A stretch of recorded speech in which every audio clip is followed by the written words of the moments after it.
Hello भाइयों एवं बहनों, कैसे हैं? मुझे उम्मीद है कि आप अच्छे होंगे। जैसा कि आप जानते हैं कि हिंदी के ऑब्जेक्टिव क्वेश्चन अभी चालू हो चुके हैं और ये चैप्टर 1 है श्रम विभाजन और जाति प्रथा। इससे पहले एक क्लास हो चुके हैं, पार्ट 1 या दूसरा क्लास है ये, और ये लास्ट क्लास है। क्या है ये आज लास्ट क्लास है। इसके बाद ये चैप्टर अभी नहीं होगा। इसके लघु उत्तरीय एवं दीर्घ उत्तरीय बाद में कराए जाएंगे, पहले इसके ऑब्जेक्टिव कराए जाते हैं।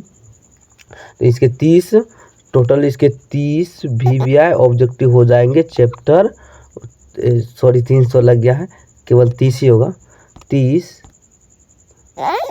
30 ऑब्जेक्टिव क्वेश्चन होंगे VVI। कौन से होंगे? VVI होंगे। ये कम ही क्वेश्चन बैंक के क्वेश्चन, परंतु ये 30 आप पढ़ लेते हैं तो आपसे क्वेश्चन छूटने के चांसेस काफ़ी कम हो जाते हैं। तो चलिए हम बिना देर की वीडियो को स्टार्ट करते हैं। और अगर वीडियो अच्छा लगे तो वीडियो को लाइक, एंड अगर इस चैनल को सब्सक्राइब करते हैं तो आपको केवल VVI पहले क्वेश्चन कराए जाएंगे सभी चैप्टर के, लघु उत्तरीय, दीर्घ उत्तरीय, ऑब्जेक्टिव और मैथ। आपको 100 में मैथ और साइंस में 100/100 लाना है मेहनत करके।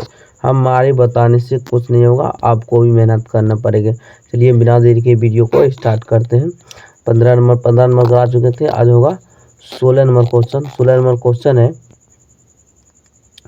नंबर क्वेश्चन है आधुनिक सभ्य समाज श्रम विभाजन को आवश्यक क्यों मानता है। यानी क्वेश्चन है आधुनिक सभ्य समाज श्रम विभाजन को आवश्यक क्यों मानता है। तो याद रखेंगे क्यों मानता है। ऑप्शन ए में है कार्य कुशलता के लिए, ऑप्शन बी में भाईचारे के लिए, और ऑप्शन डी में है रूढ़िवादी के लिए, और ऑप्शन सी में है रूढ़िवादी के लिए, ऑप्शन डी में है इनमें से कोई नहीं। तो इसका जो राइट आंसर हो जाएगा आधुनिक सभ्य समाज श्रम विभाजन को आवश्यक क्यों मानता है, जिसके लिए कार्य कुशलता के लिए इसका राइट आंसर हो जाएगा ऑप्शन ए हो जाएगा राइट आंसर। इसका ऑप्शन ए हो जाएगा राइट आंसर। चलिए हम 17 नंबर क्वेश्चन बढ़ते हैं। 17 नंबर क्वेश्चन है श्रम विभाजन और जाति प्रथा पाठ बाबा साहेब के किस भाषण का संपादित अंश है।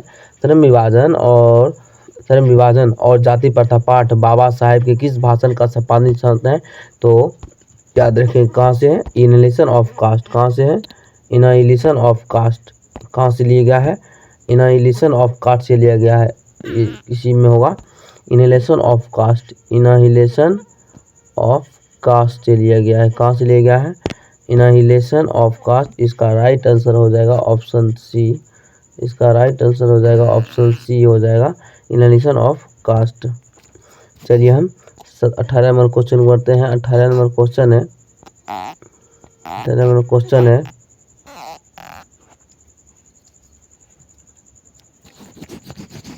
थोड़ा ये पेन काम नहीं कर रहा है। 18 नंबर क्वेश्चन, अम्बेडकर के भाषण इनहेलेशन ऑफ कास्ट को किसने हिंदी में रूपांतरण किया। तो याद रखेंगे अम्बेडकर के जो भाषण थे इनहेलेशन ऑफ कास्ट, वह दरअसल इंग्लिश में लिखा गया था, और उसको हिंदी में लिखा गया था, और इसे हिंदी में रूपांतरण करने के लिए कौन आए थे, ललित सिंह यादव थे। कौन थे, ललित सिंह यादव थे। ऑप्शन ए हो जाएगा राइट आंसर। चलिए हम 19वां नंबर क्वेश्चन बढ़ते हैं। 19वां नंबर क्वेश्चन है अम्बेडकर का जन्म किस परिवार में हुआ था। अम्बेडकर का जन्म किस परिवार में हुआ था। तो याद रखेंगे किस परिवार में हुआ था, दलित परिवार में हुआ था। कब हुआ था, दलित परिवार में हुआ था। चलिए हम 20वां नंबर क्वेश्चन बढ़ते हैं। 20वां नंबर क्वेश्चन है लेखक को इस युग में कहाँ पर विडंबना दिखाई दिया। लेखक को इस युग में कहाँ पर विडंबना दिखाई दिया। तो याद रखें कहाँ पर विडंबना दिखाई दिया। ऑप्शन ए में जातिवाद में, ऑप्शन बी में नारीवाद में, ऑप्शन सी में निर्विवादवाद में, और ऑप्शन डी में है परिवारवाद में। तो इसको याद रखेंगे जातिवाद में। किसमें, जातिवाद में। चलिए हम 21वां नंबर क्वेश्चन की बढ़ते हैं। 21वां नंबर क्वेश्चन है डॉक्टर अंबेडकर के माता का नाम क्या था। डॉक्टर अंबेडकर के माता का नाम क्या था। तो याद रखें क्या नाम था। ऑप्शन ए हो जाएगा रानीबाई, ऑप्शन बी में कुंतीबाई, ऑप्शन सी में शीलाबाई, ऑप्शन बी में भीमाबाई। तो याद रखेंगे कौन था, डॉक्टर अंबेडकर के माता का नाम क्या था, भीमाबाई था। कौन था, भीमाबाई, तो भीमाबाई नाम से ऑप्शन डी हो जाएगा राइट आंसर। चलिए 22वां नंबर क्वेश्चन करते हैं। 22वां नंबर क्वेश्चन है डॉक्टर अंबेडकर ने पीएचडी की उपाधि कब धारणा की? डॉक्टर अंबेडकर ने पीएचडी की उपाधि कब धारणा की?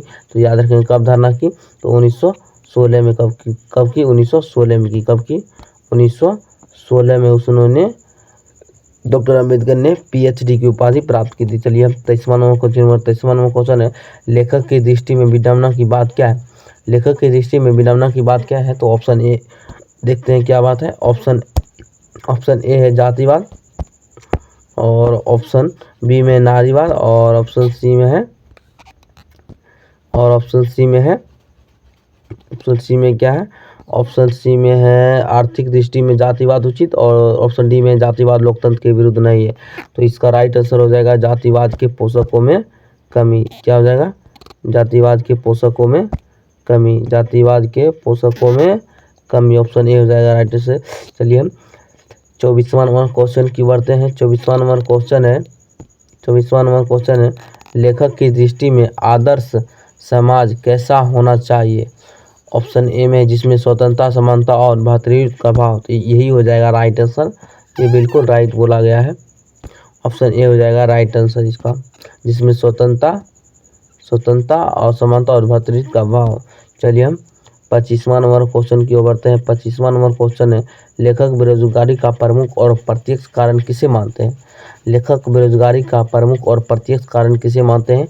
ऑप्शन ए में है अशिक्षा को, ऑप्शन बी में जनसंख्या को, और ऑप्शन सी में जाति प्रथा को, और ऑप्शन डी में है उद्योग धंधों की कमी को। तो इसका राइट आंसर क्या हो जाएगा? इसका राइट आंसर हो जाएगा लेखक बेरोजगारी का प्रमुख और प्रत्यक्ष कारण किसे मानते हैं? तो याद रखेंगे इसका राइट आंसर हो रहा है जाति प्रथा। किसे मानते हैं?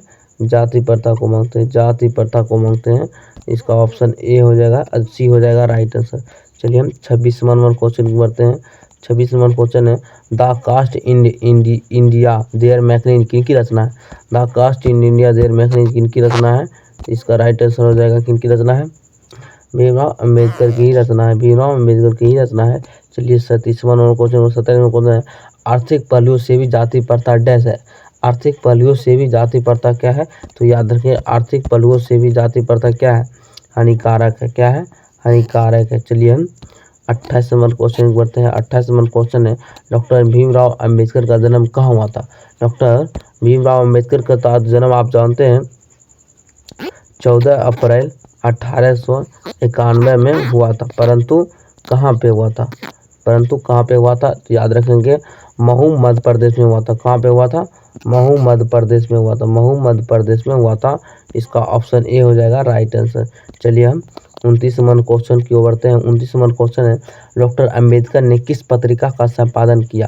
डॉक्टर अंबेडकर ने किस पत्रिका का संपादन किया था? तो ऑप्शन ए में उज्ज्वल भारत की, ऑप्शन बी में उड़द भारत की, ऑप्शन बी में बहिष्कृत भारत की, ऑप्शन डी में पुरस्कृत भारत की। तो इसका राइट आंसर हो जाएगा क्या? बहिष्कृत भारत की। चलिए लास्ट क्वेश्चन है यानी 30वां नंबर क्वेश्चन है भारतीय संविधान का निर्माता के रूप में हमें किन्हें जानते हैं? भारतीय संविधान का निर्माता के रूप में हम किन्हें जानते हैं? तो किन्हें जानते हैं आपको तो पता है।